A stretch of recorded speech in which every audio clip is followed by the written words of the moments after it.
इस कहानी की शुरुआत में हम दोस्तों दो लड़कियों को देखते हैं जो कि रात के अंधेरे में जंगलों के रास्तों से एक बंद पड़ी दुकान के पास जाने की कोशिश कर रही होती है। लेकिन इससे पहले कि वो वहां पर जा पाती तभी दोस्तों यहाँ पर एक औरत आ जाती है जो कि इनको वहां पर जाने से रोकती है और बोलती है कि तुम लोग वहां पर नहीं जा सकती, इस रास्ते पर आना मना है और उस दुकान के पास जाना भी मना है। अब आप लोग ये सोच रहे होंगे कि उस दुकान के पास आखिर ऐसा क्या है।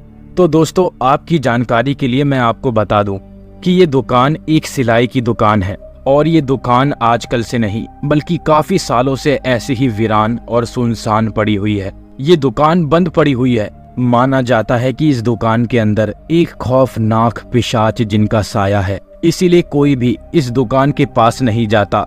और ये जो औरत है वो इसी दुकान की रखवाली करती है, ये किसी को भी उस पार नहीं जाने देती। वेल गाइज, तभी यहाँ पर कहानी शिफ्ट होती है और हमें अगली सुबह की कहानी दिखाई जाती है। अगली सुबह दोस्तों हम दो औरतों को देखते हैं जिसमें से एक औरत का नाम पारुल और उसकी भाभी जूही।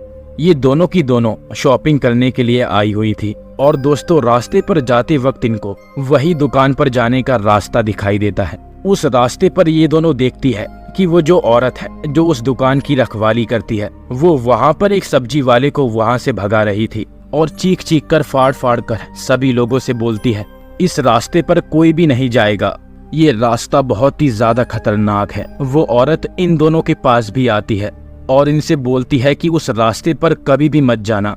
और ये बोलकर दोस्तों वो वहाँ से निकल जाती है।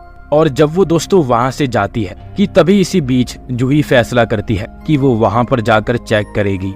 लेकिन दोस्तों पारुल यहाँ पर मना करती है अपनी भाभी से कि हमें वहाँ पर नहीं जाना चाहिए। लेकिन दोस्तों जूही नहीं मानती, वो अपनी ननंद को वहाँ पर जबरदस्ती ले जाने की कोशिश करती है कि तभी वो उसका हाथ पकड़कर उसे उस दुकान के पास लेकर चली जाती है। जब ये दोनों की दोनों उस दुकान के पास जाती हैं तो हम देखते हैं कि वो दुकान बिल्कुल खंडर सी पड़ी हुई है। उस दुकान पर जाले लग रहे हैं और कचरा जम रहा है क्योंकि दोस्तों वहाँ पर एक पक्षी भी नहीं मंडराता। अब दोस्तों जैसे ही ये उस दुकान के पास बढ़ने की कोशिश करते हैं तो दोस्तों जूही दरवाजे से ही झांक कर देखती है कि उस दुकान के अंदर एक बहुत ही सुंदर साड़ी रखी हुई है। जूही को वो साड़ी बहुत ही पसंद आती है, इसलिए वो पारुल को बताने की कोशिश करती है। लेकिन पारुल उससे बोलती है कि अब हमें यहाँ से चलना चाहिए, ये जगह हमारे लिए बिल्कुल भी ठीक नहीं है। लेकिन दोस्तों जूही उस साड़ी की तरफ अट्रैक्ट हो रही थी। अब इससे पहले कि ये लोग कुछ और कर पाते कि तभी दोस्तों वहाँ पर वही औरत आ जाती है और इन दोनों से बोलती है कि मैंने तुमसे मना किया था कि यहाँ पर मत आना। और दोस्तों उस औरत को देखकर ये दोनों की दोनों वहाँ से भागने की कोशिश करती है। वो औरत फौरन ही इन्हें भगा देती है। और दोस्तों इनके जाने के बाद हम उसी दुकान के अंदर वही खतरनाक से दिखने वाले चिन्ह को देखते हैं जो कि इनकी तरफ इशारा करके इनको अपने पास बुलाने की कोशिश कर रहा था। एनीवेज गाइस, अब कहानी यहाँ पर शिफ्ट होती है। हम देखते हैं कि जूही अपने घर पर चली जाती है और अपने पति के साथ में बैठी होती है। ये दोनों की दोनों आपस में बातें करने की कोशिश कर रहे थे कि तभी अचानक से जूही अपने पति को बताती है कि हमारे घर से थोड़ी ही दूर पर एक दर्जी की दुकान बनी हुई है, जो दुकान काफी साल पुरानी है। मैं सुबह उस दुकान के अंदर गई थी जहां मुझे एक साड़ी बहुत पसंद आई। मैं उस साड़ी को लेना चाहती हूँ, इसीलिए तुम्हें भी मेरे साथ उस दुकान के अंदर चलना होगा। हालांकि उसका पति सूरज पहले तो मना करता है, लेकिन दोस्तों उसकी पत्नी जबरदस्ती उसे ले जाने के लिए रेडी कर लेती है और ये दोनों के दोनों रात के वक्त ही उस दुकान के पास जाना शुरू कर देते हैं। अब दोस्तों जैसे ही ये दोनों अपने घर से निकलकर उस दुकान वाले रास्ते पर पहुंचते हैं तो ये पाते हैं कि वही औरत जो उसकी रखवाली करती है वहीं पर ही जमीन पर सो रही थी। लेकिन ये दोस्तों बड़े ही आहिस्ता आहिस्ता बिना आवाज किए उस दुकान की तरफ बढ़ना शुरू कर देते हैं। और जब ये लोग उस दुकान की तरफ पहुंच जाते हैं तो ये लोग पाते हैं कि उस दुकान पर ताला लगा हुआ था। इसीलिए दोस्तों ये पत्थर के जरिए उस ताले को तोड़कर उस दुकान के अंदर चले जाते हैं। ये लोग जैसे ही उस दुकान के अंदर जाते हैं तो दोस्तों जो ये जूही होती है ये उस साड़ी को देखने की कोशिश करती है, पर पता नहीं क्यों सूरज को इस दुकान के अंदर कुछ भी अच्छा नहीं लग रहा था। इसीलिए सूरज अपनी पत्नी से बोलता है कि अब हमें यहाँ से चलना चाहिए।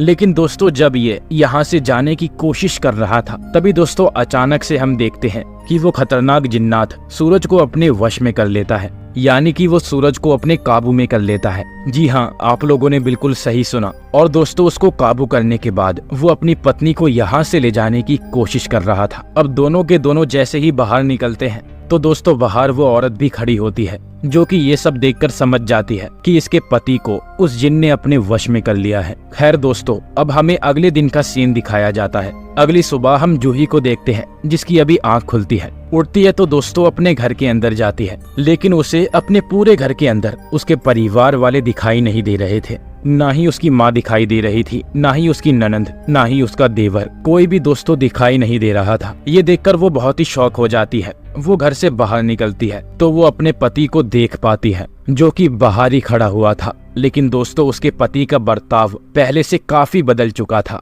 जब से उस जिन ने इसके पति को अपने वश में किया है, तब से दोस्तों ये बहुत ही अजीब और गरीब प्रकार की चीजें कर रहा है। ये बेवजह ही जूही के करीब आने की कोशिश करता है। जब दोस्तों वो घर के अंदर चाय बनाने की कोशिश कर रही थी, तो दोस्तों तब भी ये जिन्न बनकर उसके करीब आने की कोशिश करता है। ये जूही को अपने साथ कमरे में लेकर जाता है, उसके साथ रोमांस करना चाहता है। लेकिन दोस्तों जूही को ये हरकतें बिल्कुल भी अच्छी नहीं लग रही थी, क्योंकि उसका पति बिल्कुल भी ऐसा नहीं है कि हर वक्त बस यही सब करता रहे। इसीलिए जूही उससे बोलती है कि पता नहीं आजकल तुम्हें क्या हो गया है, तुम ऐसी हरकतें क्यों कर रहे हो।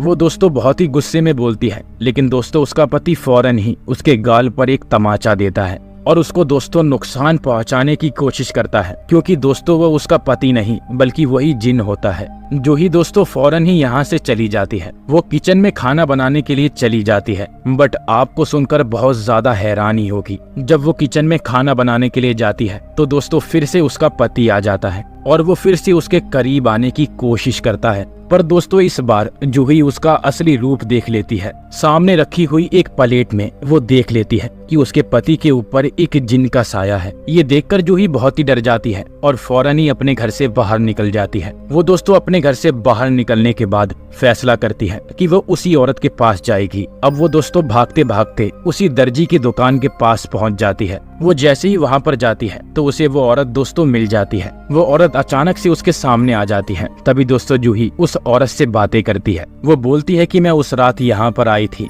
लेकिन मुझे मेरा पति बहुत ही बदला बदला सा दिख रहा है। वो मुझे मेरा पति नहीं लगता, बल्कि वो तो कोई और है। तो दोस्तों वो औरत जब ऐसी बातें सुनती है तो दोस्तों वो उसे सारी सच्चाई के बारे में बताती है कि आखिर ये जिन कैसे प्रकट हुआ। दोस्तों वो औरत बताती है कि काफी साल पहले इसी दर्जी की दुकान के अंदर एक रूपक नाम का आदमी काम किया करता था। वो बहुत ही लीचड़ किस्म का इंसान था। जी हाँ, जब भी कोई औरत उसके पास नाप देने के लिए आया करती थी तो वो उन्हें गंदी नजरों से देखा करता था।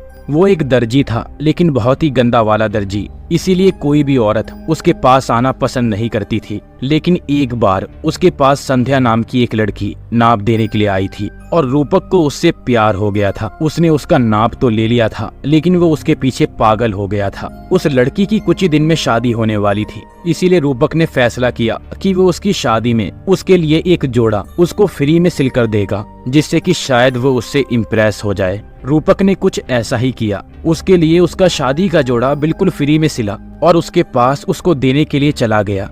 लेकिन रूपक उसके साथ गलत हरकतें करने की कोशिश कर रहा था। उस औरत ने जैसे ही चिल्लाना शुरू किया तो दोस्तों घर के आदमी घर से बाहर निकले। रूपक को उन्होंने बड़ी ही बुरी तरह से मारा और दोस्तों उसको मारकर उसी की दुकान के अंदर डाल गए। दुकान में बाहर से ताला लगा दिया और रूपक तड़प तड़प कर वहीं मारा गया और वो मरकर एक खतरनाक जिन पिशाच बन गया। वो औरत बताती है कि धीरे धीरे कर कर उन सारे आदमियों की हत्या हो गई जिन्होंने रूपक को उस कमरे के अंदर कैद किया था, और साथ ही साथ संध्या भी मारी गई। रूपक ने किसी को भी नहीं छोड़ा। सारे के सारे लोग समझ गए थे कि इस दर्जी की दुकान के पास आज भी वो जिन यानी कि रूपक की आत्मा भटकती है। इसीलिए उस दुकान को मंत्रों के उपचारणों से बंद कर दिया गया था। लेकिन तुम्हारी एक गलती ने उसे दोबारा से फिर आजाद कर दिया है, जो कि अभी तुम्हारे पति पर हावी है। वो तुम्हारे पति को मार डालेगा और तुम्हारा पति तुम्हें मार डालेगा।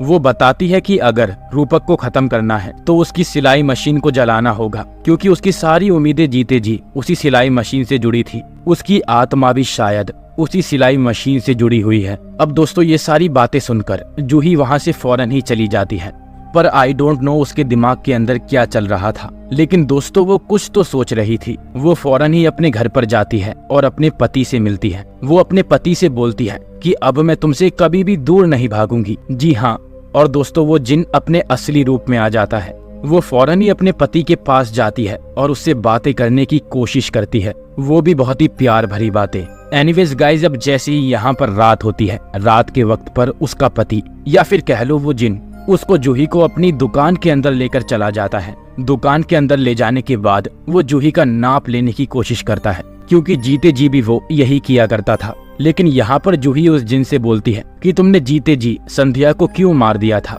उस लड़की ने तुम्हारा क्या बिगाड़ा था। बस जूही ने दोस्तों इतना कहा ही था कि अचानक से उसके अंदर का जिन बहुत ही ज्यादा गुस्सा हो जाता है। लेकिन जूही यहाँ पर नहीं मानती। जूही अपने साथ यहाँ पर लालटेन लेकर आई थी, वो उसे तोड़कर यहाँ पर आग जलाना चाहती है और इसकी मशीन को पूरी तरह से दोस्तों नष्ट करना चाहती है। लेकिन जब दोस्तों जूही ने ऐसा करने की कोशिश करी, तभी अचानक से वो जिन बहुत ही खतरनाक बन गया। उसके बड़े बड़े नाखून आ गए और वो जिन दोस्तों जूही के पति को नुकसान पहुंचाने की कोशिश करने लगा। जी हाँ, अब दोस्तों उसके शरीर के अंदर से वो जिन बाहर निकल गया। वो जिन फैसला करता है कि वो इसके पति को नहीं छोड़ेगा। वो सूरज को बुरी तरीके से मार डालेगा।